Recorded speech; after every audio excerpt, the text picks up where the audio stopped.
कसे आहात सगळे? आय होप तुम्ही खूप छान, मस्त आणि मजेत असाल. चला तर मग नवीन दिवसाची नवीन सुरुवात झालेली आहे आणि तुम्ही बघितलंच असेल की आशू कसा मस्ती करतोय, किती पसारा करतोय आणि या सगळ्या पसाऱ्यामध्ये माझा फराळ कुठल्या कुठे बनवायचा राहून जातो. तर चला, किचन तुम्हाला क्लीन दिसत असेल, सगळं आवरलेलं आहे, खाणं-पिणं झालेलं आहे आणि आता म्हटलं की चला फराळ बनवायला घेऊयात. आज फराळाचा मी जो आहे तो दुसरा पदार्थ बनवणार आहे, ते म्हणजे खारे शंकरपाळे. तसं की हे खूप अनहेल्दी आहेत. मी मैद्याचे बनवते आणि प्लस तेलात पण मी ते तळते, त्याच्यामुळे ते काही हेल्दी नाही आहेत. पण ठीक आहे, चला आपण काय सारखं-सारखं काय असं खात नाही. फक्त जे आहे ते दिवाळीलाच असे पदार्थ बनवले जातात म्हटलं की, आणि एका वेळेस पण आपण जे आहे ते काही जास्त खात नाही. 4-4 असे जे आहे ते तोंडात घालतो फक्त, किंवा चहासोबत स्नॅक्स म्हणून पण आपण ते खातो.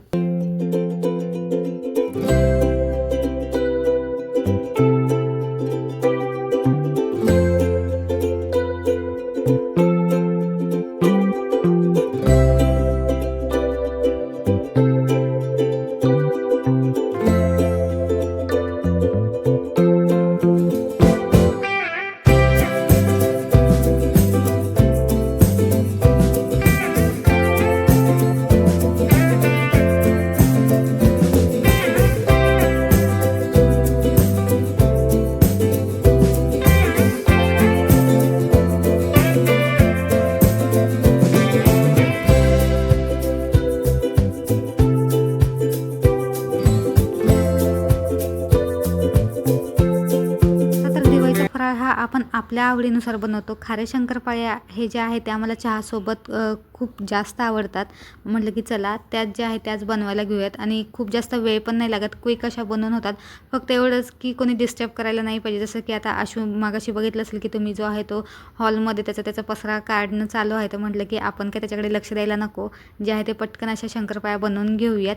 तर इथे मी 2 वाटीचं प्रमाण घेतलेलं आहे. ही जी तुम्हाला वाटी दिसत असेल त्या वाटीने मी 2 वाटी जे आहे ते मैदा घेतलेला आहे. त्याच्यामध्ये भाजलेलं जिरं, थोडंसं जिरं जे आहे ते भाजलं आणि जे खलबत्त्यामध्ये आहे ते ओबड-धोबड कुटलेलं आहे. त्यानंतर ओवा आणि कसुरी मेथी, मीठ आणि तेलाचं मोहन, हे माझं प्रमाण आहे.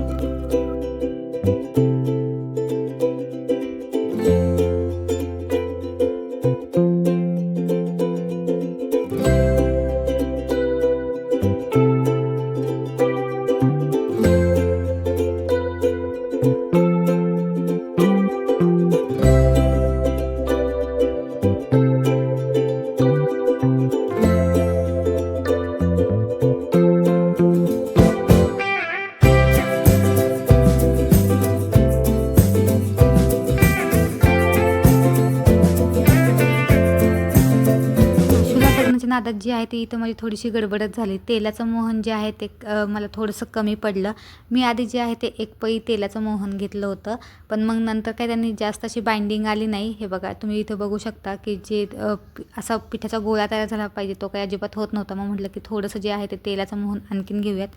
मग इथं जे आहे ते मी अर्धी पळी तेलाचं मोहन आणखीन घेतलं होतं. म्हणजे या ओव्हरऑल प्रोसेसमध्ये 2 वाटी मैदा, 1 चमचा जिरं, 1.5 चमचा ओवा, 1 चमचा कसुरी मेथी, मीठ चवीनुसार आणि 1.5 पळी जे आहे ते आपलं तेलाचं मोहन घातलेलं आहे. काम काढू आणि आशू सोबत येणार नाही असं होणारच नाही. त्याचा जो आहे तो हॉलमधला पसारा करून झालेला आहे. आता ते काही तुमच्यासोबत शेअर करत नाही. आता कॅमेरा ऑलरेडी मी सेट केलेला आहे, तर म्हटलं चला कंटिन्यू करूयात. आणि आशूचं खेळून झालेलं आहे, तो पण आता मला जे आहे ते मदत करायला किंवा त्रास द्यायला काहीही म्हणू शकतो, किचनमध्ये आलेला आहे. मग म्हटलं की चला त्याला जे सोबत आहे ते घेऊन करूयात. आता सध्या तर काय ते मला तळायचं नाही आहे, त्याच्यामुळे तो आहे. आणि मी गेल्या व्हिडिओमध्ये म्हटलं होतं की रात्रीचा फराळ बनवायचा सोपा असतो, कारण का आशूचे बाबा घरी असतात. पण आज जे आहे तो सुट्टीचा दिवस आहे, आशूचे बाबा घरीच आहे, पण तरी त्याला जे आहे ते त्यांच्यासोबत खेळायचं नाही आहे. म्हणजे ऑलरेडी त्याचं जे आहे ते खेळून झालेलं आहे. आता त्याला कंटाळा आला आहे खेळायचा आणि त्याला आता माझ्यासोबत जो आहे तो टाईम स्पेंड करायचा आहे. तर मग म्हटलं की चला त्याला घेऊन जे आहे ते फराळ बनवूयात.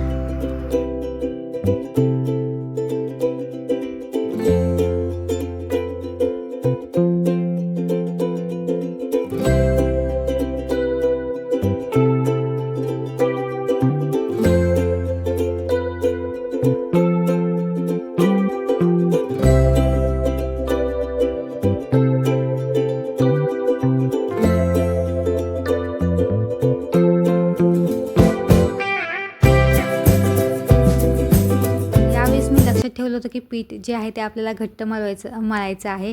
एकदा काय झालं होतं ना की माझ्याकडून जे आहे ते पीठ एकदम पातळ होऊन गेलं होतं. मी जरा त्याला जास्त सेट करायला ठेवलं होतं आणि पीठ जे आहे ते पातळ झालं. तर त्यामुळे असं झालं की पोळपाटाला खूप जास्त चिकटत होती कणिक आणि मला अजिबातच शंकरपाळ्या ज्या होत्या त्या लाटता येत नव्हत्या. आणि पीठ पातळ झाल्यामुळे ते एकदम कितीही जाड लाटायचा प्रयत्न केला तर ते एकदम पोळपाटावरून सरकत होते आणि पोळी जी होती म्हणजे हे शंकरपाळ्यांची जी पाती होती ती खूप जास्त पातळ होत होती आणि त्यामुळे जे होत्या शंकरपाळ्या फुगल्या नाहीत. पण कडक खूप जास्त झाल्या, क्रिस्पी झाल्या, पण ज्या फुगायला हव्यात त्या काही फुगल्या नाहीत. त्यामुळे यावेळेस मी लक्षात ठेवलं होतं की जे पीठ आहे ते मला घट्ट मळायचं. जो करंजीचा चमचा होता ना, त्या फिरकी म्हणतात आमच्याकडे याला, त्याने जे आहे ते म्हटलं की कट करून घ्याव्यात. त्याने शेप पण खूप छान येत होता. अशा जे म्हणजे कट करताना जे काटेरी वन येत होते ते खूप छान दिसत होते त्याच्यामध्ये. आणि सुरीने पण हे कट करता येतं, पण ते प्लेन दिसत होत्या. मग म्हटलं की चला थोडंसं काहीतरी वेगळं ट्राय करून बघूयात याने जमतात का. पण यांनी जमत होत्या आणि माझ्या घरचे जे आहेत म्हणजे ते यांनीच नेहमी जे आहे ते करंजी किंवा शंकरपाळ्या कट करतात. मग म्हटलं की चला आपण पण जे आहे ते मिळालेलं आहे चमचा आपल्याला लग्नात, तर मग त्याचा यूज करून घेऊया. आज जे आहे ते म्हणजे दोन्ही पोळपाटांचा यूज झालेला आहे. दोन्ही पोळपाटांवरती मी पटकन जे आहे त्या पात्याला लाटल्या आणि कट पण करून घेतल्या.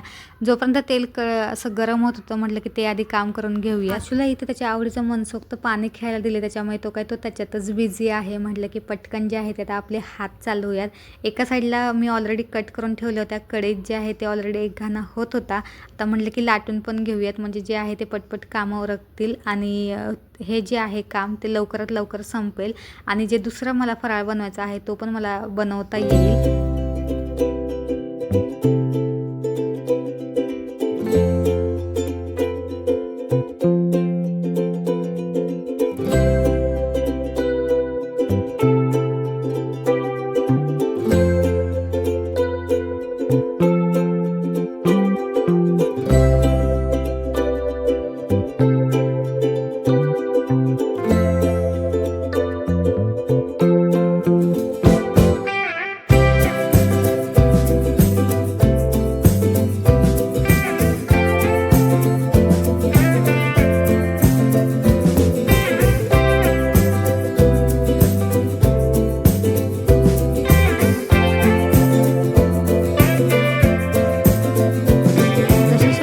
तळून झाल्या तशा पहिल्या ज्या आहेत त्या आशूला खायला दिल्या.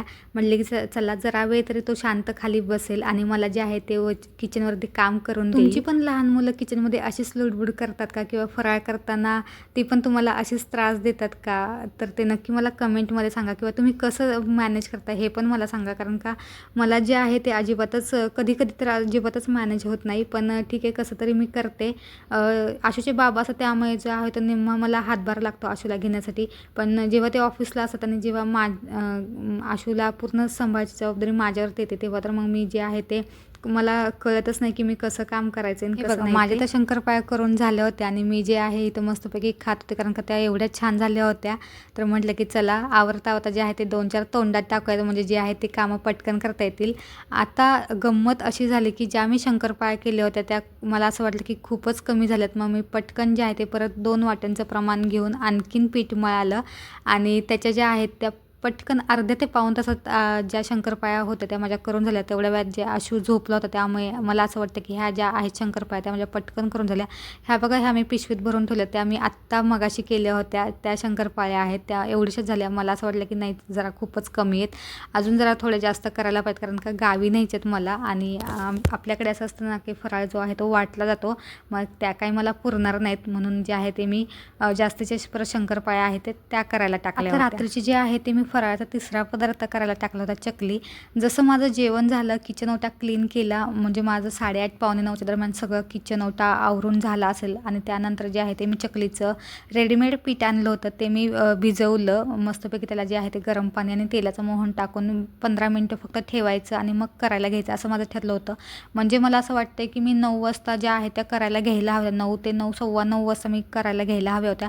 पण त्याच्यातच जे आहे ते आशूला झोपवण्यात माझा बराच वेळ गेला आणि मग त्याला झोपवलं आणि मग असं करता जे आहे ते पावणे 10 वाजले मला हे सगळं करेपर्यंत. आणि आता मी किचनमध्ये आले. आता म्हटलं की चला आशू पण झोपलेला आहे आणि निवांत अशी जी आहे ती चकली करता येईल म्हणून मग म्हटलं की आता जी आहे ते मी चकली करायला घेतलेली आहे. रेडीमेड पीठ मी आणलं होतं, कारण का मला काही डाळ तांदळाचं जे म्हणजे अंदाज एवढा येत नाही. तसं तर आई जी आहे ती माहेरी पूर्ण जे आहे ते डाळ तांदूळ भिजत घालून मग दळून आणून तशी चकली करते. पण मी काही त्याच्याकडून अजून शिकलेले नाही. आता मला असं वाटतं की आईकडून जे आहे त्यात असे पदार्थ शिकून घेतले पाहिजेत. दिवाळीच्या सणांना जे आहे ते आईची खरंच खूप आठवण येते, कारण का ती जे आहे ते पदार्थ अशी स्वतः हाताने बनवते. तिची जी प्रिपरेशन असते ती आधी महिनाभर चालू होते, म्हणजे पिठं दळून आणण्यापासून सगळं चाळून ठेवण्यापासून पिठी साखर करण्यापासून. गेल्या वेळेस चिवडा करताना तुम्ही बघितलं ना, मी ऐन वेळेला जी आहे ती पिठी साखर बनवली होती. पण आईचं तसं नसतं, तिची जी प्रिपरेशन असते ती महिनाभर आधीच चालू होते, का तर फराळ बनवायचा आहे म्हणून. तसं तर काही एवढं मला जमत नाही फराळामधलं, जे आहे ते मी थोडंच थोड्या क्वांटिटीमध्ये बनवते आणि तेवढं तर मला जमतं करायला. पण चकलीच्या बाबतीत म्हणाल तर मग मला ती जी आई चकली करते तशा पद्धतीने तर काही जमत नाही. पण हां, आता यावेळेस तर मी ठरवले की तिच्याकडून जे आहे ते शिकून घेईल आणि पुढच्या दिवाळीला ती आहे ते मी तशा पद्धतीने जी आहे ती चकली बनवायचा प्रयत्न करेल.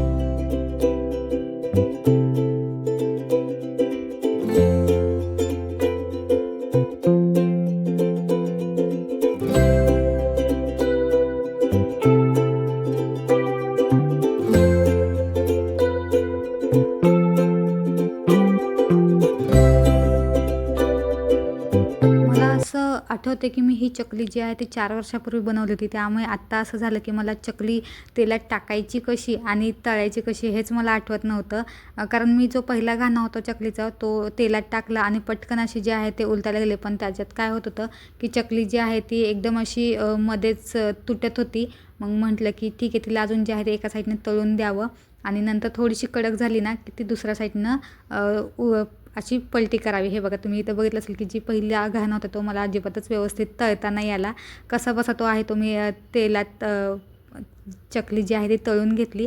आणि इथे बघा नेमका जो आहे तो थोड्याशा माझ्या चकल्या बाकी होत्या, तेवढ्या वेळात जो आहे तो आशू पण उठला आणि पहिला तर रडला की झोपायला चल म्हणून. पण त्याला कसं तरी मी समजावलं की एवढं थोडंसं राहिलं फक्त मला ते काम करू देत, आणि त्यांनी पण जे आहे ते ऐकलं, कारण त्याची इथं जी आहे ती एक झोप झाली होती. अर्धा किलोच्या चकल्या करण्यासाठी मला 12:30 वाजले.